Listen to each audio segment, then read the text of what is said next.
जय निताई जय गौर जय जय श्री राधे श्याम सकलके निताई दरबारे स्वागत जानाई। आशा करछि निताई चाঁদের कृपाय एवं करुणाय तोमरा सकलेई खूब भालो आछो एवं भजने आछो। आमरा एसे पौঁছেছি नैनीताले। नैनीताले एसे पौঁছেছি आजके दुदिन हये गेल। आगामी काल नैनीताल थेके आमादेर दिल्लिर पथे यात्रा। दिल्ली हये आमरा आबार फिरबो नवद्वीपे। नैनीतालेर पथे आस्ते आस्ते কি আমি দর্শন করলাম কি দর্শন করলাম না সেই সব কিছুই তোমাদের সঙ্গে আজকের ভিডিওতে ভাগ করে নেব। তবে আজকের ভিডিওতে আমি তোমাদেরকে দর্শন করাবো নৈনীতাল আসবার পথে আমরা দুটো জায়গায় গিয়েছিলাম।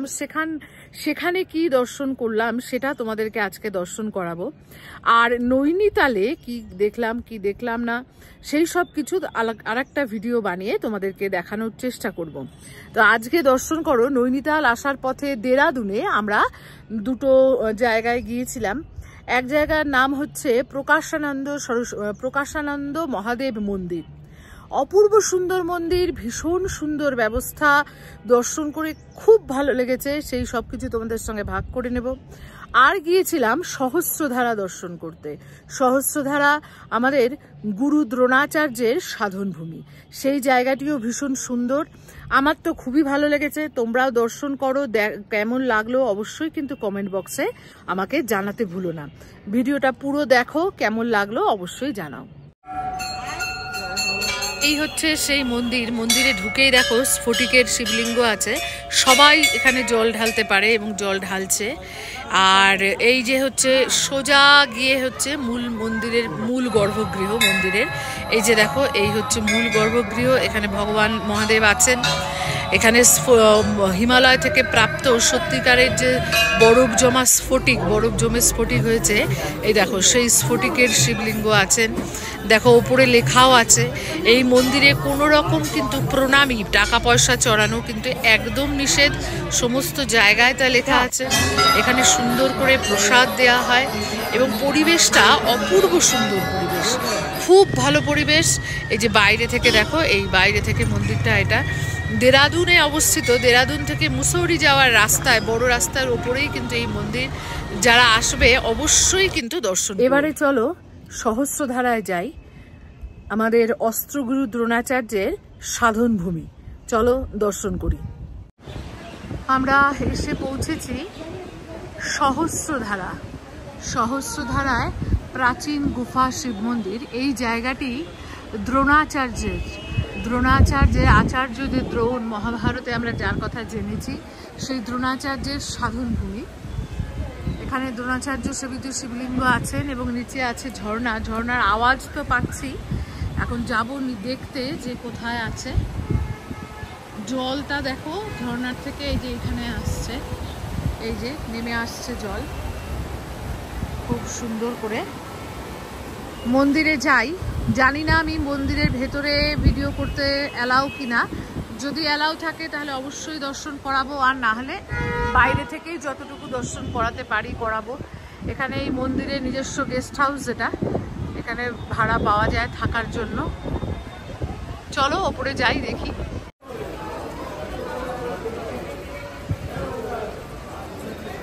হচ্ছে মন্দিরের ভেতরে যজ্ঞশালা, তারপরে পাশে যে কাল ভৈরবের বিগ্রহ আছে, কাল ভৈরবের বিগ্রহের পর মা।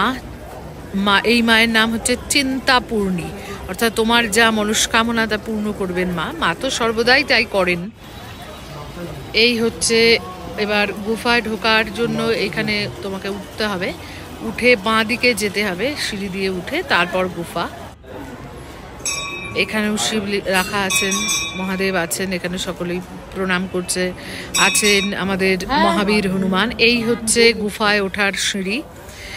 এই গুফায় উঠে দেখো এই হচ্ছে গুফা, ছোট্ট একটা দেখো প্রাকৃতিক মন্দির। তো দর্শন করলে এই হচ্ছে দেখো ওপর থেকে নেমে আসা সহস্রধারা। এই যে হচ্ছে ঝর্ণা, এই জল এখান দিয়ে বয়ে গেছে।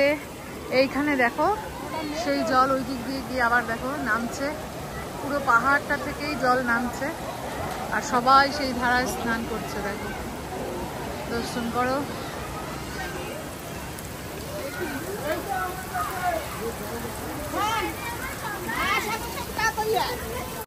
আচ্ছা, অনেকেই প্রশ্ন করছিলে, অনেকেরই জানতে ইচ্ছে করছিল যে আমাদের এই লম্বা যাত্রায় আমরা কি করে খাওয়া দাওয়া করছি। তো সেই প্রসঙ্গে বলি, সাধারণত পুরী এবং বৃন্দাবন এই দুটো জায়গায় আমাদের প্রসাদ পেতে কোনো অসুবিধে হয় না। তাই এই দুটো জায়গা বাদ দিয়ে যদি কখনো অন্য কোথাও যাই, তাহলে কিন্তু আমাদের সঙ্গে আমরা লোক নিয়ে আসি। তোমরা সকলেই, যারা আমার ভিডিও এর আগে থেকে দেখছো, যারা নিতাই দরবার পরিবারের সদস্য, তোমরা সকলেই কিন্তু তাপসদাকে চেনো। তাপসদা, যিনি আমাদের মন্দিরে বিভিন্ন উৎসব অনুষ্ঠানে ভোগ রান্না করেন, সেই তাপসদা কিন্তু আমাদের সঙ্গে এসেছে এবং আমরা সমস্ত কিছু নিয়ে এসেছি। আমাদের নিজস্ব বাসনপত্র সব কিছু কিন্তু আমরা সঙ্গে নিয়ে এসেছি, গ্যাস, ওভেন সব নিয়ে এসেছি। যেখানে যাচ্ছি, যেখানে থাকছি, যে জায়গাগুলোতে বা যে হোমস্টে বলো, রিসর্ট বলো আমরা থাকছি, সেগুলো পুরোটাই আমরা বুকিং করেছি। যেহেতু আমাদের সঙ্গে লোকজনও আছে অনেক, আর যেহেতু আমাদের রান্না করার একটা ব্যাপার আছে, তো সেই জন্য আমরা সেই সব জায়গায় কিন্তু থাকছি যেখানে রান্না করার পারমিশন আছে, যার জন্য আমাদের রিসর্ট বলো, হোমস্টে বলো, পুরোটাই বুক করতে হচ্ছে। এবং সেখানে আমাদের গ্যাস, ওভেন এবং আমাদের বাসনপত্র তাতেই কিন্তু রান্না হচ্ছে। শুধু আমরা যে জায়গায় যাচ্ছি সেই জায়গা থেকে সিলিন্ডার একটা করে কিনছি, আর সবজি টবজি ইত্যাদি যা দরকার সেইগুলো কিনছি। মশলাপত্রও কিন্তু আমরা নিয়েই এসেছি। তারপরে টুকটাক যেটুকু লাগছে সেই জায়গা থেকে কিনে নিচ্ছি। আর আমরা সঙ্গে তো ঠাকুর আছেন, সেখানে কিন্তু ভোগ লাগিয়ে প্রসাদ পাচ্ছি। আমরা এইভাবেই যে কোনো জায়গায় কিন্তু যাতায়াত করি।